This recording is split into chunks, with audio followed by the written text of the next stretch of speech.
Hi అండి, అందరికీ నమస్తే. ఈరోజైతే నేను ఈజీగా టేస్టీగా మంచి మష్రూమ్ బిర్యానీ చేసుకొని తినేసాను. అది మీకు కూడా చెప్పేస్తాను కొలతలతోటి.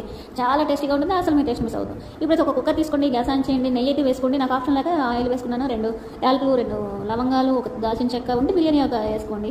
సో కొద్దిగా ఒక ఆనియన్ వేసుకోండి, ఒక క్యాప్సికము, మష్రూమ్స్ నేను 1/2 kg వేసుకున్నాను.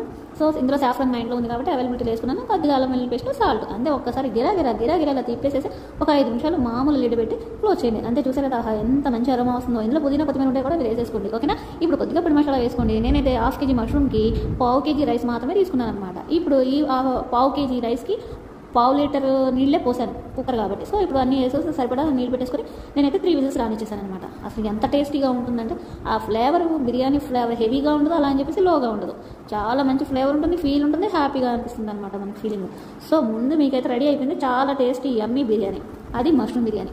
సమ్మర్లో ఏది తిన్నా ఆకలి వేస్తూనే ఉంది కదా, అందుకే అప్పుడు మనం స్పైసీ ఫుడ్లు ఎక్కువగా తినకుండా ఇలా కొద్దిగా ఐటమ్స్ వేసుకుంటూ చేసుకుని తింటే మనకి మైండ్ డిస్టర్బ్గా ఉండదు, పొట్టకి మంచిగా ఉంటుంది, మైండ్కి ఫ్రెష్నెస్ అనిపిస్తుంది అనమాట.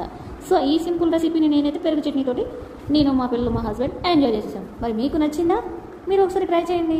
1/2 kg మష్రూమ్స్ తీసుకోండి, 1/2 kg రైస్ తీసుకోండి. చాలా టేస్టీగా ఉంటుంది. సూపర్ ఫుడ్ అనమాట. Tasty food, healthy food. Thank you so much అండి. బాయ్.